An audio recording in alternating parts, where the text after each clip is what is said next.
Hello, Aquarius, Sun, Moon, Rising, and Venus signs. Kamusta kayo? Sana po'y nasa mabuti kayong kalagayan. Welcome back po sa Star Tarot. Kung bago kayo rito, welcome din kayo. Thank you sa inyong support. I truly appreciate it. God bless you all. Aquarius, pauna mensahe po ninyo, number 1, a tidy house, clarity, and organization.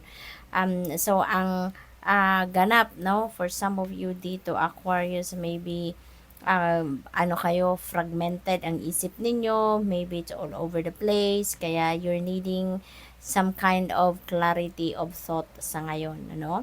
And maaari din na aasikasuhin din ninyo ngayon, i-fix ninyo, i-rearrange, organize ninyo yung kung ano yung nakikita ninyo, tulad na lamang ng physical space ninyo, living space, sa bahay ninyo, opisina, no? Baka mag-organize kayo sa ngayon kasi 'di ba nga kung magulo yung nakikita natin, magulo yung nakikita ng mata natin, nagkakaroon yan ng epekto talaga sa pag-iisip natin, 'di ba? Mas naguguluhan din tayo, hindi rin tayo makapag-focus, hindi rin tayo makapag-concentrate, and it also have a psychological effect, 'di ba, sa atin. Kaya maybe ang gagawin ng iba sa inyo dito, mag-organize kayo ng inyong living space, no? Para makatulong din na maggaan-gaan, no, yung inyong pakiramdam.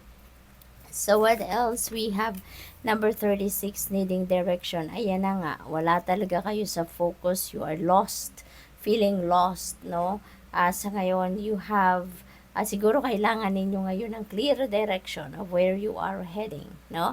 Clear direction of kung ano yung dapat na i-prioritize ninyo, alin yung kailangang isang tabi muna, yung mga ganon ba, no? So, maybe really need clear direction right now. Siguro kailangan ninyo dito na magmuni-muni kayo, mag-reflection mode kayo, mag-meditate kayo para magkaroon ng kalinawan ng inyong isipan, makapag-declutter kayo ng kung anong mga hindi na kailangan nandiyan pa sa isip or sa puso ninyo, 'di ba? So, we have number 9, dances on one foot, balancing act. Kailangan ninyo ngayon na balansehin ang inyong sarili, ang buhay ninyo. Mahali talaga na you're all over the place, Aquarius. Kaya kayo walang clarity ang isip ninyo, walang direction ngayon, ano? Walang clear direction, ano, ngayon yung isip ninyo kung saan kayo papunta, because there is imbalances, no, na nangyayari sa buhay ninyo sa ngayon. So maybe there are things na you are focusing on most of the time, at tsaka may mga nanineglect na kayo na mga ibang bagay or ibang parte ng buhay ninyo, no, nanineglect ninyo yan. So maaring ganun ang sitwasyon. We have number 59, reconciliations. Siguro, panahon din ngayon, ano, ng inyong pakikipagbate, or maaring kung sino man yung nakapagdulot siguro ng hindi magandang pakiramdam sa inyo in the past, maaring sila yung mag-i-initiate ngayon ng move para makipagbate sa inyo, no, Aquarius? Maybe there is already acceptance din dito, no? Maaaring tanggap nyo na ngayon kung ano nangyari in the past. Nangyari na ang mga nangyari. It has to happen for some reason. So, kaya siguro kayo meron ng acceptance and meron ng forgiveness, no, sa puso ninyo. That's why magkakaroon na kayo ng room para sa reconciliation. What else? We have number 51, limitless possibility. Napakaganda.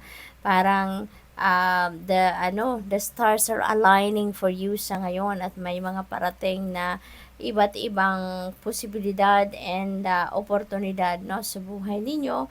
At maganda kasi magkakaroon kayo dito ng parang continuous inflow, no, of opportunities and possibilities. So that's really good. We have 19, spiritual narcolepsy. Ayan, so siguro kaya kayo nagkakaroon din ng imbalance, no, sa sarili ninyo, sa buhay ninyo, kasi maaring merong mga distractions, no, sa buhay ninyo. Maaring marami din ang nakakapagdulot ng confusion sa inyo sa ngayon, iba't ibang sitwasyon, or siguro mga tao, no, na nagdi-distract sa inyo, kinukuha yung inyong attention, kaya parang nadadivert yung attention ninyo into something else na hindi naman yun ang priority ninyo, no? So, parang sinasabi din sa inyo dito na huwag kayong padadala, no? Huwag kayong padadala doon sa mga tawag dito, mga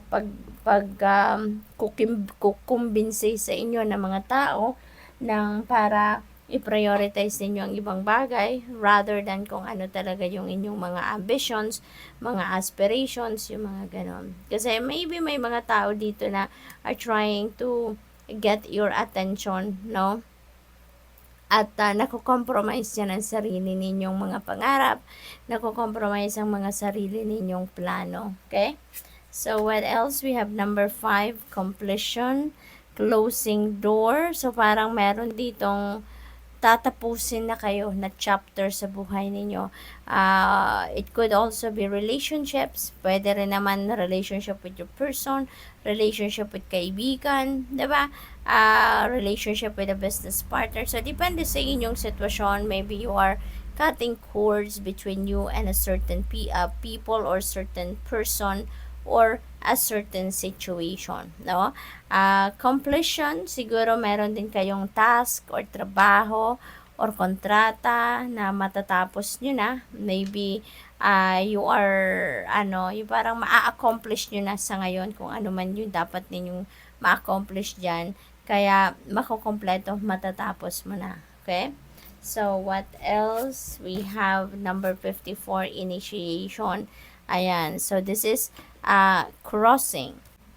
So, parang napipick up ko din dito, same thing as almost the same as the closing door. Kasi dito, di ba, magsasara ka ng pinto na there is an ending happening dito, no? And this one also, there is an ending in a way na you're going to start to cross the bridge now because you are ready to embrace newness. You are ready to embrace a new situation, a new experience, no, a new chapter sa buhay ninyo.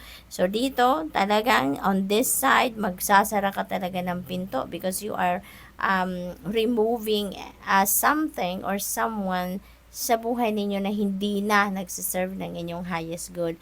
Yun ang panggagalingan ninyo and you are ready to transition to something new dito. At pag nag-cross na kayo ng road na ito, no, dito meron naghihintay na bagong buhay, no, bagong panimula. So, good luck. Thank you for watching. Love and light. Namaste.